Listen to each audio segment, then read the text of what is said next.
નમસ્કાર મિત્રો, આજે આપણે વાત કરશું અમેરિકામાં પત્નીના શેઠાનું અપમાન બનેલી ઘટના પર। બનાસકાંઠા જિલ્લાના એક નાના ગામમાં રહેતા અનિરુદ્ધ અને તેની પત્ની આરતીના લગ્નને 3 વર્ષ થયા હતા। બંને ભણેલા હતા, બંને મહેનતુ હતા, બંનેનું એક જ સપનું હતું, વિદેશમાં જઈને સારી નોકરી કરવી, માતા પિતાનું જીવન સરળ બનાવવું। વર્ષોની મહેનત પછી બંનેને અમેરિકાની અલગ અલગ કંપનીમાં નોકરી મળી। આખા પરિવારમાં ખુશીનો માહોલ હતો। ગામના લોકો પણ કહેતા હતા કે હવે બંનેનું ભવિષ્ય બદલાઈ જશે। અમેરિકા જવાના દિવસે આરતીએ પોતાના સાસુ સસરાના આશીર્વાદ લીધા। સાસુએ તેના શેઠામાં પ્રેમથી સિંદૂર ભર્યું અને કહ્યું કે બેટા, આ માત્ર શણગાર નથી, આ આપણા સંબંધોનું માન છે। ગમે ત્યાં રહે પણ પોતાના સંસ્કાર ક્યારે ન છોડતી। આરતીએ સ્મિત સાથે માથું હલાવ્યું। અનિરુદ્ધે પણ પત્નીનો હાથ પકડીને કહ્યું, આપણું ઘર જ્યાં હશે ત્યાં આપણું ભારત પણ હશે। અમેરિકા પહોંચ્યા પછી ભારતના થોડા મહિના બંને માટે સરળ નહોતા। નવી જગ્યા, નવી ભાષા, નવી કાર્ય પદ્ધતિ, નવા લોકો, બધું જ અલગ હતું, પરંતુ બંને હિંમત હારી નહીં। દિવસ દરમિયાન નોકરી, સાંજે ઘરનું કામ, રજાના દિવસે બજાર અને ઘરની જરૂરિયાતો। ધીમે ધીમે જીવન ગોઠવાતું ગયું। અનિરુદ્ધ એક ટેકનોલોજી કંપનીમાં કામ કરતો હતો, આરતી એક મોટી ફાર્માસ્યુટિકલ કંપનીમાં સંશોધન વિભાગમાં જોડાઈ હતી। બંને પોતાની મહેનતથી અધિકારીઓનો વિશ્વાસ જીતવા લાગ્યા। આરતી દરરોજ ઓફિસે જતી પહેલા ભગવાનની સામે દીવો કરતી, પછી પોતાના શેઠામાં થોડું સિંદૂર ભરતી, ગળામાં મંગળસૂત્ર પહેરતી। તેના માટે આ માત્ર એક પરંપરા નહોતી, તે તેના લગ્ન જીવનનો પ્રેમ, વિશ્વાસ અને જવાબદારીનું પ્રતીક હતું। ઓફિસમાં ઘણા સહકર્મચારીઓએ શરૂઆતમાં તેના વિશે ઉત્સુકતાથી પ્રશ્ન પૂછ્યા। કોઈ પૂછતું, આ લાલ રંગ શું છે? કોઈ પૂછતું, શું આ કોઈ ખાસ પ્રસંગ માટે છે? આરતી હંમેશા હસીને જવાબ આપતી।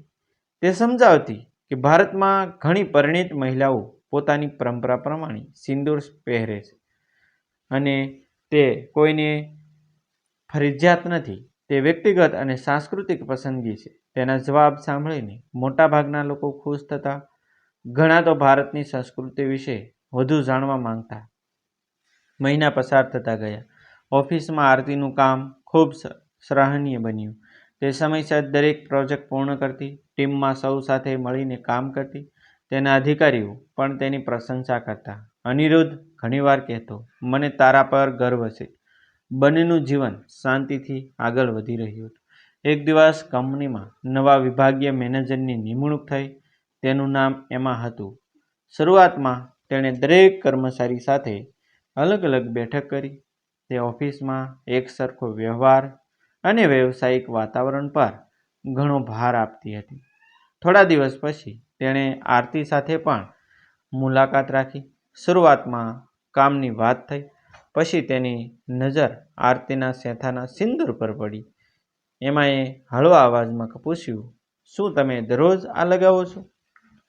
આરતીએ શાંતિથી જવાબ આપ્યો, હા, આ મારી પરંપરાનો ભાગ છે।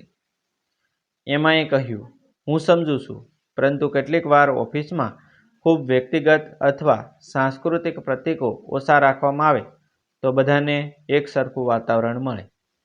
આરતી થોડા સમય માટે ચૂપ રહી, પછી તેણે નમ્રતાથી કહ્યું કે મારા કામ પર તેની કોઈ અસર થતી નથી, આ મારી વ્યક્તિગત ઓળખનો એક ભાગ છે।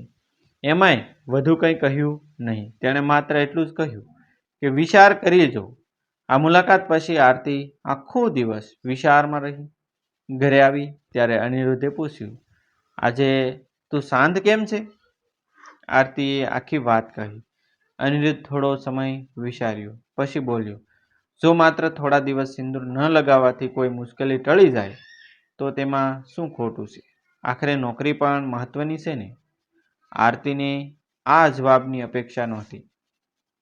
તેણે શાંતિથી પૂછ્યું, જો કોઈ તને કહે કે તારી લગ્નની વીંટી કાઢી નાખ કારણ કે તે પણ વ્યક્તિગત પ્રતીક છે, તો તું શું કરશે? અનિરુદ્ધ પાસે તરત કોઈ જવાબ નહોતો। તેણે માત્ર એટલું કહ્યું, હું ઝઘડો નથી ઈચ્છતો। આરતી ધીમા અવાજમાં બોલી, હું પણ ઝઘડો નથી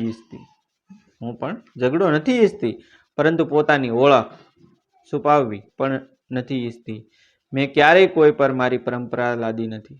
તો પછી મને મારી પરંપરા જીવવાનો અધિકાર કેમ ન હોવો જોઈએ? તે રાત્રે બંને વચ્ચે વધુ કોઈ વાત થઈ નહીં. બંને એક જ ઘરમાં હતા, પરંતુ બંનેના વિચારો અલગ હતા. બીજા દિવસે આરતી ફરી ઓફિસ ગઈ. તેણે રોજની જેમ સિંદૂર લગાવ્યું.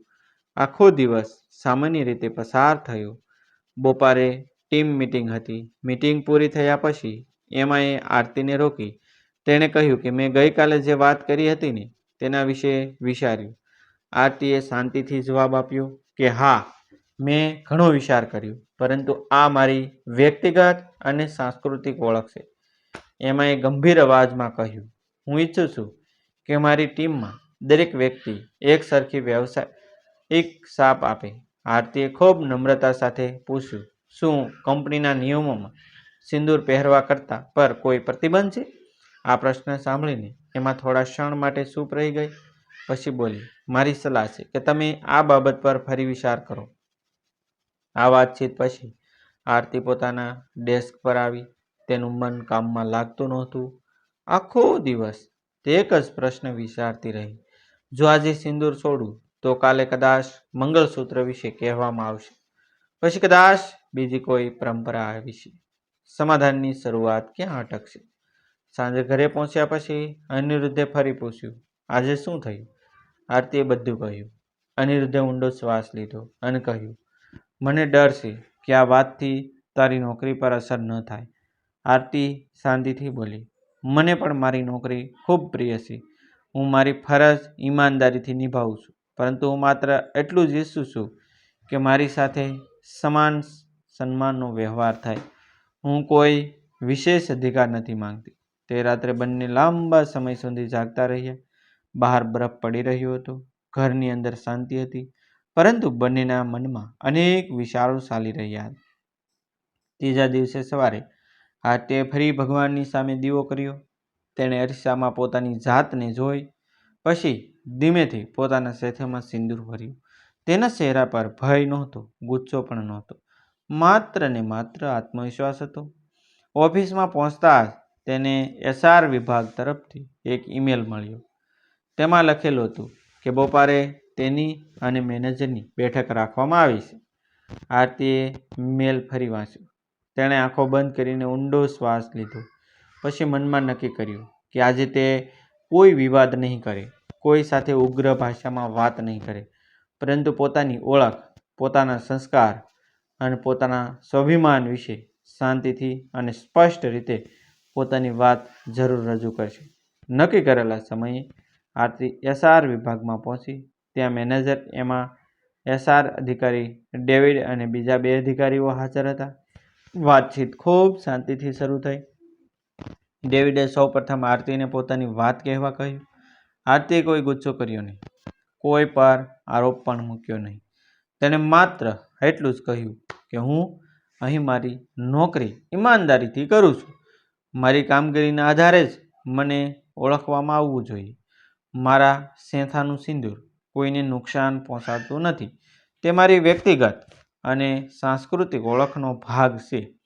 હું ક્યારેય કોઈને મારી પરંપરા માનવા માટે કહેતી નથી. હું માત્ર એટલું ઈચ્છું છું કે મારી પસંદગીનું સન્માન કરવામાં આવે.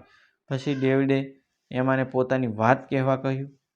એમાએ સ્વીકાર્યું કે તેણે આરતીને કોઈ સત્તાવાર નિયમના આધારે નહીં, પરંતુ પોતાની સમજ પ્રમાણે સલાહ આપી હતી. ત્યારબાદ એચઆર વિભાગે કંપનીની નીતિ તપાસી. તેમાં ક્યાંય પણ સિંદૂર, મંગળસૂત્ર અથવા અન્ય સાંસ્કૃતિક પ્રતીકો પર પ્રતિબંધ નહોતો.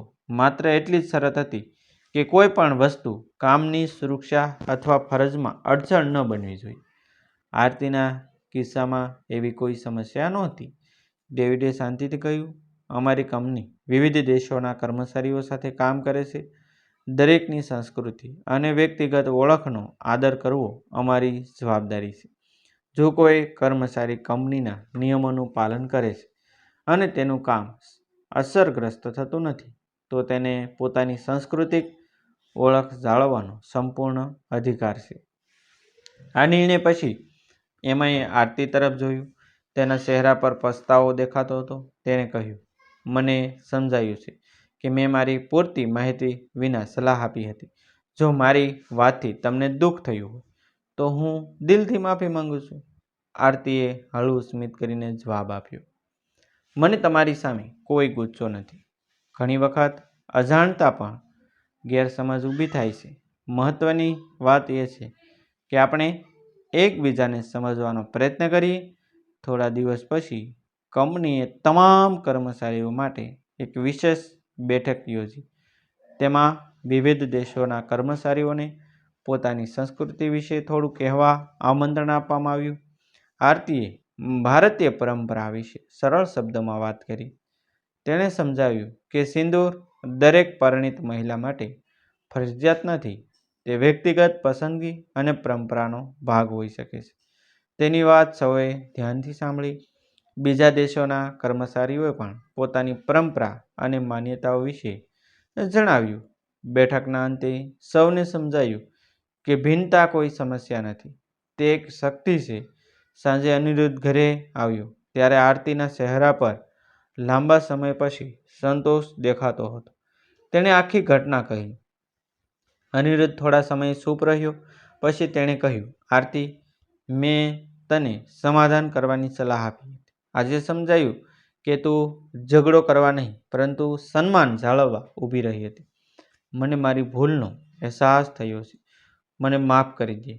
આરતીએ હસીને કહ્યું, પતિ પત્નીનો સંબંધ જીત અને હારનો નથી હોતો, સમજણનો હોય છે. આજે આપણે બંને કંઈક નવું શીખ્યું છે.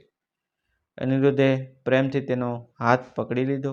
બંને નક્કી કર્યું કે જીવનમાં ગમે તેવી પરિસ્થિતિ આવે પરંતુ એકબીજાની લાગણી અને ઓળખનું હંમેશા સન્માન કરશે. સમય પસાર થતો ગયો. કંપનીએ પછીથી વિવિધ સંસ્કૃતિઓના સન્માન અંગે નવી માર્ગદર્શિકા બહાર પાડી. નવા કર્મચારીઓને પણ શરૂઆતથી જ સમજાવવામાં આવતું કે કાર્યસ્થળ પર દરેક વ્યક્તિની ઓળખ અને પરંપરાનો આદર કરવો જરૂરી છે. આરતી ફરી પહેલાંની જેમ આત્મવિશ્વાસથી પોતાના સેથામાં સિંદૂર ભરીને ઓફિસ જવા લાગી. હવે કોઈ તેને આશ્ચર્યથી જોતું નહીં. લોકો તેના કામ અને તેના સ્વભાવ માટે તેને ઓળખતા હતા. આ ઘટનાએ અનિરુદ્ધ અને આરતી બંનેના જીવનમાં એક મોટો પાઠ લખી દીધો. સંબંધમાં પ્રેમ જેટલો જરૂરી છે એટલો જ જરૂરી પરસ્પર આદર છે. પોતાની ઓળખ જાળવી રાખવી અને બીજાની ઓળખનો પણ માન રાખવું બંને સાથે શક્ય છે. સાચી પ્રગતિ ત્યારે જ થાય છે જ્યારે સફળતા સાથે સંસ્કાર પણ જીવંત રહે. જીવનનો સાચો પાઠ એ છે કે પોતાની સંસ્કૃતિ પર ગર્વ કરો પરંતુ બીજા દરેકની સંસ્કૃતિનો પણ એટલો જ આદર કરો. એ જ સાચી માનવતા છે. ડિસ્ક્લેમર: આ સ્ટોરી મિત્રો સત્ય ઘટનાઓ પરથી પ્રેરિત કાલ્પનિક રજૂઆત છે. આમાં દર્શાવેલ તમામ પાત્રો, નામો અને ઘટનાઓ કાલ્પનિક છે. કોઈ પણ વ્યક્તિ અથવા વાસ્તવિક ઘટના સાથે સમાનતા માત્ર સંયોગ ગણવી. આવા જ વિડીયો જોવા માટે અમારી ચેનલ સાથે બન્યા રહેશો. અમારી ચેનલને સબસ્ક્રાઈબ કરી દેજો. થેન્ક યુ મિત્રો. મળશું